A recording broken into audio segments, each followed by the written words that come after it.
Em 1983, Caetano Veloso foi entrevistar o Beatle, ou desculpa, o Rolling Stone, né? Beatles ou Rolling Stones? O Rolling Stone, Mick Jagger. O panteão, digamos, dos grandes da música ficou agitado. Mas no encontro de um tropicalista, para dizer o mínimo, e um Rolling Stone. Foi uma entrevista muito interessante, né? Era para ser um encontro só de, digamos, Nelson Candelária, só de festividade. O que um encontro desse poderia produzir, digamos, de hate, de ódio? Mas ele produziu. E o destino, né, o mundo, ele dá voltas, né, ele faz curvas interessantes. E hoje, olhando retrospectivamente, ainda bem que produziu de sabores. Entrevista muito interessante com Roberto Dávila mediano. O Caetano, ele vai num, digamos, pique novo baiano, né, tropicalista, enfim, um representante da Bahia e do Sul Global, uma camisetinha cavada, né, falando português, o Roberto Dávila, que é um grande jornalista, fica ali fazendo meio campo e tal. E, em seguida, um grande polemista dos anos 80 e dos anos 90, muito agudo, que era o Paulo Francis, o falecido Paulo Francis, faz uma crítica felina com relação a essa entrevista. E o Paulo Francis era o correspondente internacional dos Estados Unidos, e ele, em Nova York, né? E ele criticava muito o comportamento brasileiro, o modo de vida brasileiro, o ethos brasileiro, digamos assim, a cultura muito popular brasileira, a cultura popular brasileira. E ele chama, já na manchete da crítica, o Caetano Veloso de maltrapilho. Maltrapilho. O Caetano responde. O Caetano diz que foi enfim, um recalque, no fundo, do Paulo Francis, porque queria ele entrevistar o Mick Jagger, porque ele é que, enfim, se rende ao que ele chama de primeiro mundo, e ele jamais conseguiria entrevistar o Mick Jagger, porque ele não escreve nos jornais norte-americanos, ele mora nos Estados Unidos, mas fala só com o pessoal do Brasil, enfim. E por aí vai. E aí tem uma tréplica, né?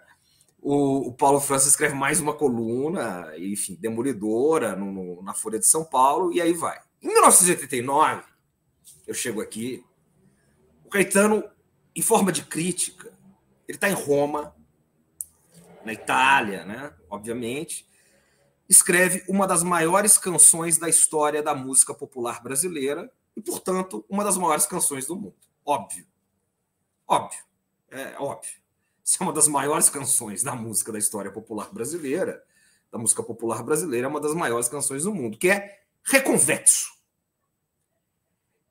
E nessa música, ele faz para Bethânia cantar.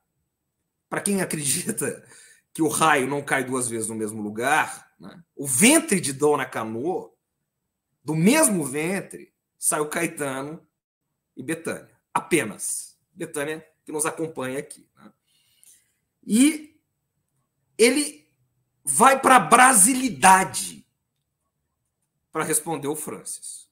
Com a música, com o swing, com a genialidade, mas ele vai para a brasilidade. Ele começa dizendo, né, no Reconvexo, ele diz o seguinte, né, eu sou o vento que lança a areia do Saara sobre os automóveis de Roma.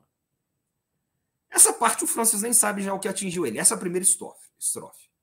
Porque ele está em Roma, né? Os carros estão cobertos de areia. Também vai ter uma referência a Roma Negra, que é Salvador, que é a cidade que mais tem negros, né? Depois, fora da África, mas recebeu negros. E aí, depois, ele vai para a mitologia brasileira. E é aqui que eu quero entrar. Ele diz, eu sou a sereia que dança a destemida Iara. Iara é um mito, é uma mitologia, uma lenda indígena da sereia de água doce.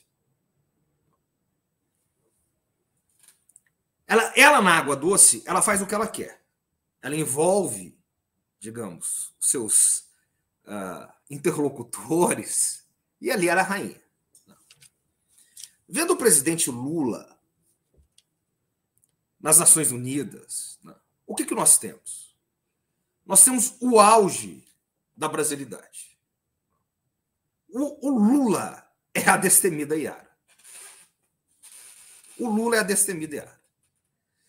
Na arena da política, e sobretudo na política, e sobretudo na política internacional, ele está na água doce, na água dele. Ele pauta. Ele pauta. 7 vezes aplaudido pelo mundo. Na reunião bilateral com Biden, isso não tem precedentes, né? O Biden começa a aplaudir ele na reunião bilateral. Eles estão fazendo uma reunião bilateral. O Biden para e aplaude ele. Impressionante. Ele vai lá, solta o tripé da política externa, da doutrina Lula, digamos assim, combate à desigualdade e fome, se projetando como a liderança do Sul global, porque o que ele está dizendo é o seguinte: as disputas entre poder Estados Unidos e China não é a única pauta do mundo. Isso vai além. Nós temos uma pauta do Sul global que é a fome e a desigualdade. Segundo, a questão do meio ambiente, que é uma questão que o Brasil é incontornável, o Brasil é protagonista, tem que passar pelo Brasil porque a Amazônia está no Brasil. E aí o mundo inteiro tem que escutar o Brasil. E terceiro, ele toca na ferida. Uma nova governança global. As instituições que estão aí, elas foram superadas. Ou a gente senta em conversa sobre isso, ou o sistema internacional ele faliu. É a fala do Guterres, Antônio Guterres, o secretário-geral da ONU. Reforma ou ruptura, disse Guterres. Reforma ou ruptura. Que endossa exatamente o discurso do presidente Lula e ele ainda acrescenta a coisa do Assange. Então, é impressionante o momento que nós vivemos em termos de política internacional. A inserção que o presidente Lula consegue colocar o Brasil, consegue se projetar como um líder do Sul global e aquele que fala com o Norte. Mais de 60 reuniões bilaterais pedidas pelo mundo com ele, 50 chefes de governo, Estado e 10 organizações multilaterais. Ele fala com Scholz, ele fala com Biden, não é só com, digamos, a China e o mundo que ele fala, mas ele fala com a Eurásia, fala com o Norte, fala pela África, ele dá os saques do FMI, a diferença brutal entre Europa e África, como a diferença foi brutal, 160 bi contra 38 bi, e se legitima nesse momento. Então é um momento muito especial das relações internacionais do Brasil.